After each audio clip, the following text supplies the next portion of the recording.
ఒక పక్క చిత్తూరులో మ్యాంగో రైతు ఇబ్బంది పడితే 12 రూపాయలకి వెళ్తే 8 రూపాయలు వాళ్ళు నిమ్మని బలవంతంగా 4 రూపాయలు కేజీకి మనం ఇస్తున్నాం. రైతుకి ఎక్కడా ఇబ్బంది కలగకూడదని మనం కార్యక్రమాలు చేస్తూ ఉంటే అక్కడికి పోయి ఆ మార్కెట్ యార్డ్లో ఇష్టానుసారంగా చేసి వీళ్ళు పెట్టిన ప్లే కార్డ్ చూస్తే ఎదురొస్తే తొక్కేస్తాం. ఎవరు తొక్కేస్తారు? ఎవరు వస్తున్నారు మీకు ఎదురు అంటే? వీళ్ళు అనుకుంటున్నారు అపోజిషన్లో ఉండి రౌడీజం చేస్తాం. మొన్నటి వరకు పోలీసులు పెట్టుకొని రౌడీజం చేయించాం. ఇప్పుడు కూడా రౌడీజం చేయాలంటే ఇక్కడ ఉండేది సిబిఎన్.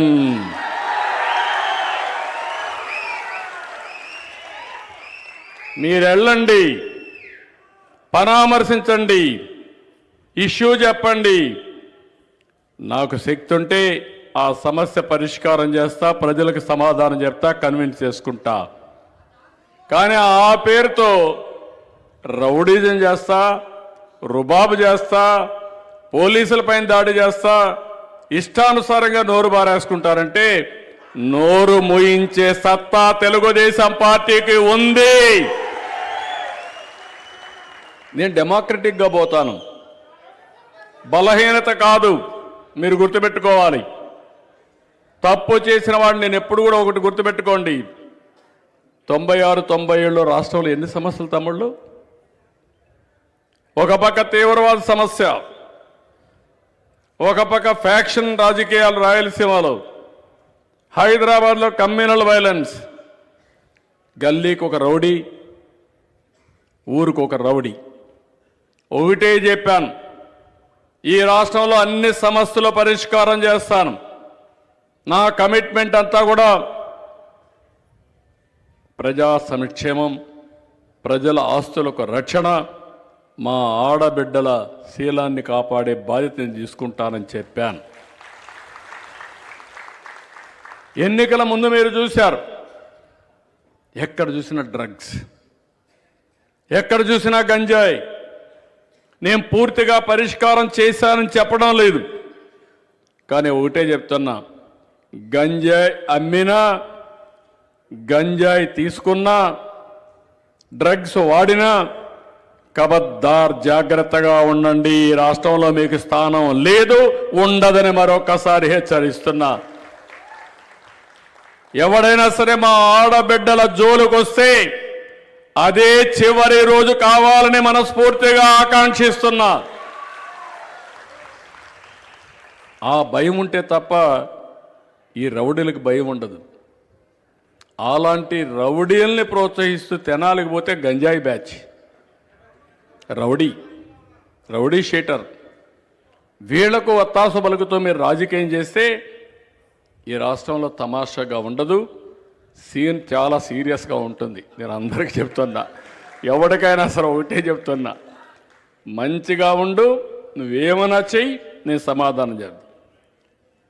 దారి తప్పి మళ్ళా పులివెందల మార్కు రాజకీయం చేయాలంటే మాత్రం తోక కట్ చేస్తాం తప్ప ఎవరిని వదిలిపెట్టాం. ఆ విషయాలు వీళ్ళు గుర్తుపెట్టుకోవాలి. ఊరికి ఒకటి తయారయ్యాడు, ఏదో మాట్లాడుతున్నాడు, పర్వాలేదు, మనం కూడా సమాధానం చెప్దాం. కానీ లా అండ్ ఆర్డర్ చేతికి తీసుకుంటే మాత్రం చాలా సీరియస్గా ఉంటుంది. ఆ విషయం వీళ్ళు గుర్తుపెట్టుకోవాల్సిన అవసరం ఉంది.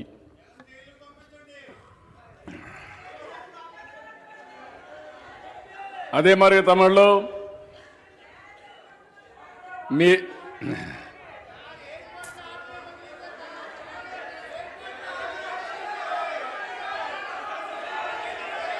నేనేమంటానంటే,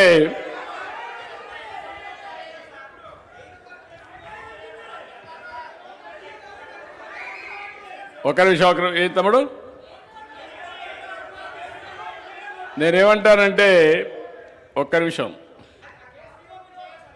అది అవి చేద్దాం, అవి చేపిద్దాం.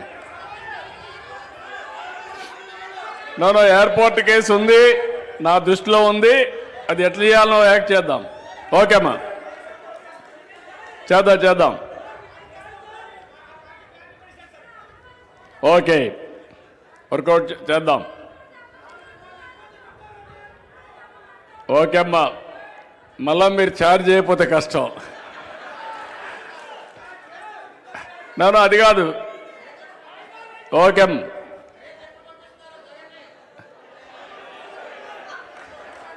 కూర్చో కూర్చో కూర్చోమ్మా కూర్చో. నేను ఒకటే చెప్తున్నా,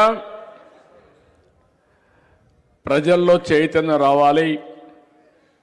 నా రాజకీయ జీవితంలో చాలామంది పైన రాజకీయ పోరాటం చేశాను, కానీ ఈరోజు నేను చేసే పోరాటం నేరస్తులతో పోరాటం.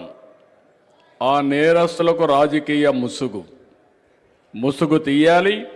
నేరస్తులను నేరస్తులుగానే ట్రీట్ చేసే పరిస్థితి రావాలని మనస్ఫూర్తిగా ఆకాంక్షిస్తున్నా. దానికోసం మీరు అందుకే ఒక మాట చెప్పారు, నేను ఎక్కడ రాజీ పడను. అదే సమయంలో మీరు అన్నట్టు నాకు కక్ష లేదు. రాష్ట్రం మీద ప్రేమ, పేదవాళ్ళ మీద అభిమానం. దీనికోసం ఒకటే గుర్తుపెట్టుకోండి, తప్పు చేసిన వాడు ఎవడైనా సరే ఈరోజు రేపో ఎల్లుండో శిక్షకు అర్హుడు, తప్పకుండా అనుభవిస్తారని మీ అందరికీ విజ్ఞప్తి చేస్తున్నా. ఇంకో పక్కన మీరు ఎక్కడికక్కడ మీరు చేయాల్సింది ఈ విషయాలన్నీ కూడా పోలవరం 12,500 కోట్ల రూపాయలు కేంద్రం ఇచ్చి ముందుకు తీసుకుపోయాం. ఉచిత ఇసుక ఇచ్చేసాం. ఎక్సైజ్ పాలసీ కూడా తీసుకొచ్చాం. వాట్సాప్ గవర్నెన్స్ పెను మార్పిది. ఏం తమ్ముళ్ళు, ఈ కుండాళ్ళందరికీ వాట్సాప్ గవర్నెన్స్ గురించి ఐడియా ఉందా? ఉంది అంటే చేలు పైకి ఎత్తండి.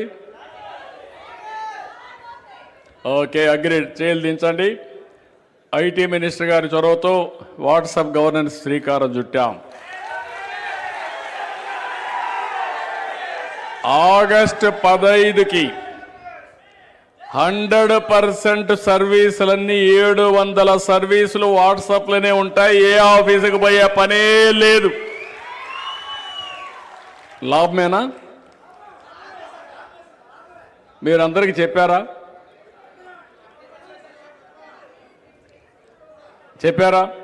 చెప్తున్నారా? ప్రజల్లో సానుకూలత ఉందా? ఉందంటే గట్టిగా చప్పట్లు కూడా చెప్పండి. ఉందంటే ఓకే. అదే సమయంలో మిమ్మల్ని అందరినీ, మన రాష్ట్రంలో ఉండే అందరినీ కూడా పారిశ్రామికవేత్తలు చేయడానికి రతన్ టాటా ఇన్నోవేషన్ హబ్ పెడుతున్నాం. 1 ఫ్యామిలీ 1 ఆంటర్‌ప్రెన్యూర్ విశాఖపట్నంలో కూడా నెక్స్ట్ మంత్ ఇనాగరేట్ చేస్తున్నాం.